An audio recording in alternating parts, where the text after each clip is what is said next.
The helicopter was not equipped with a cockpit voice recorder or a flight data recorder. This helicopter was not required to be equipped with those type of recording devices. You gotta be kidding me. Well, it is What's Up with B-Vibes.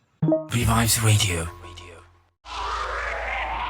Yes, this is like an update video on the goings on with the NTSB. Okay, the NTSB is the National Transportation and Safety Board of the United States of America. The NTSB is an independent agency charged by Congress to investigate every civil aviation accident and significant accidents in the other transportation modes.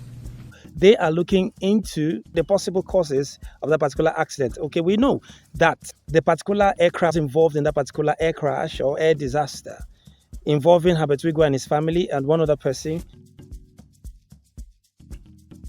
There are some things in the first report by NTSB that I will be playing bits and bits of. So in the report, clearly, it stated that the Eurocopter by Airbus, Eurocopter EC-130, again, Eurocopter EC-130 by Airbus, which is the helicopter that went down, as you can see on your screen now. At about 10:08 p.m., the helicopter impacted the terrain south of I-15 near Halloran Springs, California. He stated that the aircraft went down. Now, two things. We are going to look into that report, or even more, the preliminary report, like he stated, I will play here. A preliminary report will be available in a couple weeks.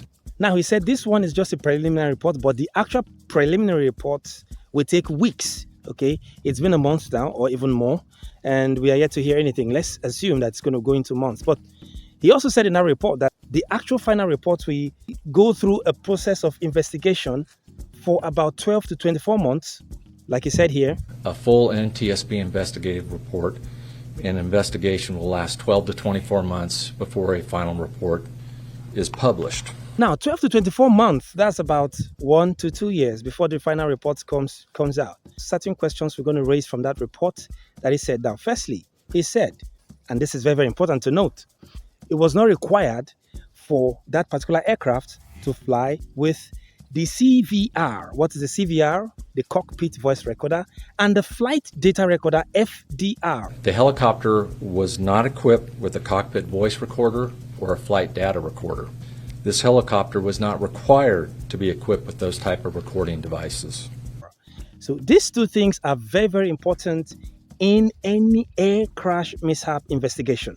Now, how are they going to find out what happened and tell us why an aircraft should not be with the CVR and the FDR, like we said, the cockpit voice recorder and the flight data recorder? How do you know the conversations between the pilot and the supporting pilot, as the case of this flight was? Because they had two pilots in that particular aircraft and 4 passengers, like he said in this report. 2 crew members and 4 passengers were on board and were fatally injured. So with 2 pilots, how do we know what made that aircraft go down that way that it went down? Now, previous reports or previous accidents happened with on that particular aircraft. That's the EC-130 Eurocopter by who? Airbus. France is the state of manufacturer of the Airbus helicopter and the turbomecha engine. Good. Now, Airbus produced an aircraft. The NTSB or the FAA or the Civil Aviation Administrative Organs in the United States of America tell me why they should actually approve of a flight without a CVR and an FDR. In the case of accident, how do you do that? Secondly, there were reports upon impact. Like I will play and I said, the helicopter went into flames. And what was reported from witnesses that there was fire when the aircraft did contact the terrain. Did Airbus follow the recommendation by NTSB to put some protective gear at the fuel tank upon impact on the ground to help guide against fire incidences? Did Airbus actually do that? That's another question we need to raise and give an answer to at the end of this investigation, because if these answers are not provided, then we know there's something fishy. Who was responsible for chartering that particular helicopter? This is it, right here. Good. They are responsible for chartering that particular flight. Now, the flight took off at night. That aircraft actually took off on that flight and is flying with what they call, the aviation people call, visual flight rule. You know what that means? You fly with your eyes. You fly with what you can see.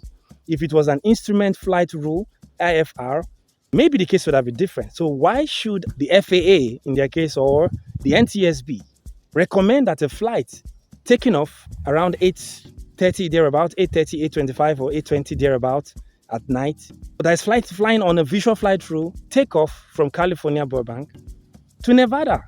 Why should such flight be approved? Tell me, is the Eurocopter EC-130 by Airbus a good helicopter to fly at night? At about 10:08 p.m., the helicopter impacted the terrain south of I-15 near Halloran Springs, California. If it has flown at night, how did they manage to fly at night? Witness reports of the weather conditions at the time of the accident suggest rain and a wintry mix. For a pilot flying a plane with a visual flight rule, how far do you think the pilot can see in a visually impaired situation, particularly when the visibility is as low as 1K or 2K? And why don't they have the CVR and the FDR in that particular aircraft? This helicopter was not required to be equipped with those type of recording devices. Now, when did you think the pilot made the Mayday call? And at what point in flight did that pilot make the Mayday call? These are questions we hope to see the answers to at the end of this report. Share your comment, share this post, like, subscribe. See ya.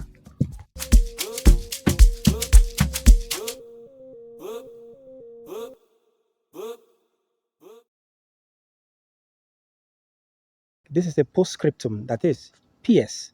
Do you think that the ATC, the air traffic controllers, can give you enough data to prove or to show how that flight went down? Think about it.